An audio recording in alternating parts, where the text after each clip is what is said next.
क्या आपने कभी ऐसे दरिया के बारे में सुना है जो सल्तनतें बनाता रहा मगर आज एक भूली हुई कहानी की तरह बहता है?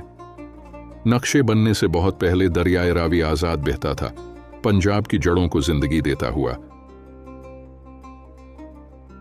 हजारों साल पहले रावी ने हड़प्पा जैसी कदीम तरीन बस्तियों को जिंदगी बख्शी।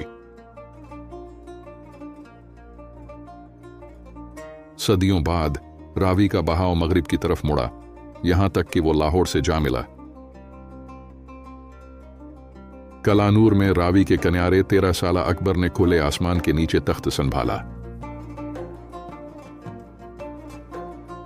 1584 ईस्वी में अकबर ने रावी की रवानी से मुतअस्सिर होकर लाहौर को दारुल हुकूमत बनाया।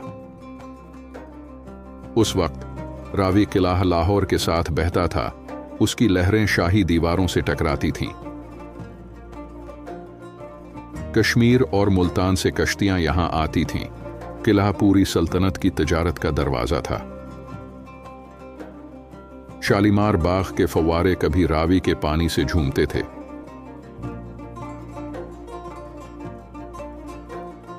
मुगल बेगमात और दरबारी चांदनी रातों में रावी के किनारे रसूमात अदा करते थे।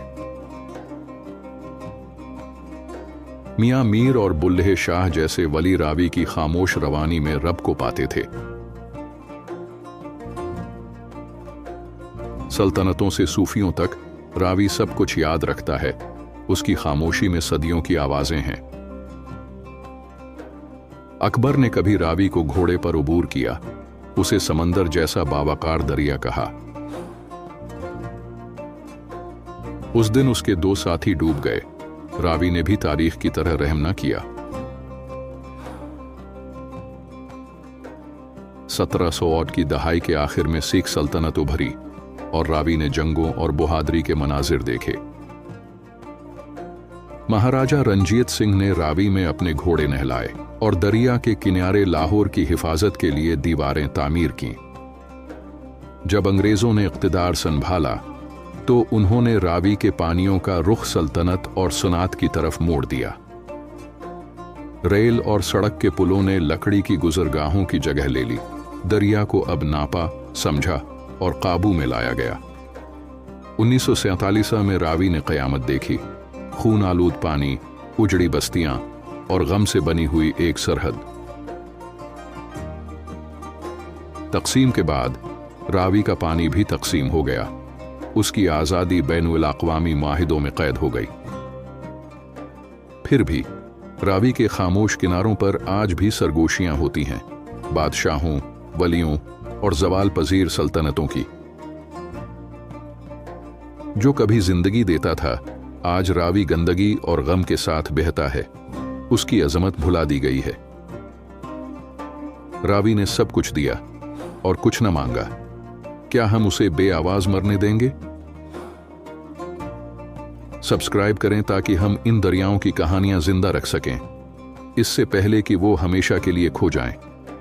जो कभी लाहौर का दिल था, आज रावी एक मुरझाई हुई नस की तरह इसके किनारों से बहता है।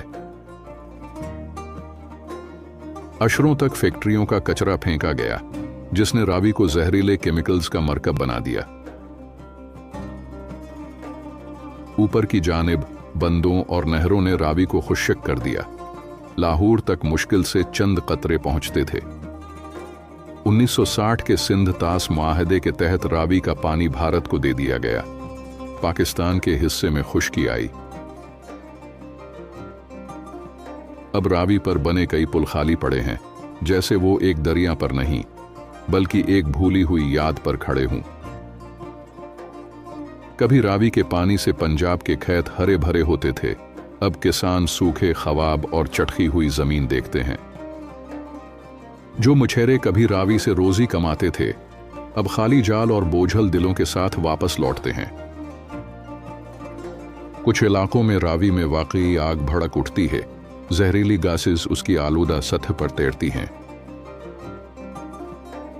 समाजी कारकुन, शहरी और तालिब इल्म अब उठ खड़े हुए हैं। वो रावी की कहानी को यूं खत्म नहीं होने देना चाहते। रावी की बहाली के नए मंसूबे एक साफ और सब्ज मुस्तकबिल का वादा तो करते हैं, मगर वक्त बहुत कम रह गया है।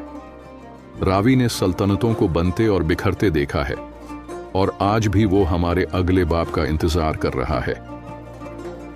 आइए इंतजार न करें कि हमारे दरिया सिर्फ दास्तानें बन जाएं, रावी को जिंदा करें, उसकी हकीकत को याद रखें।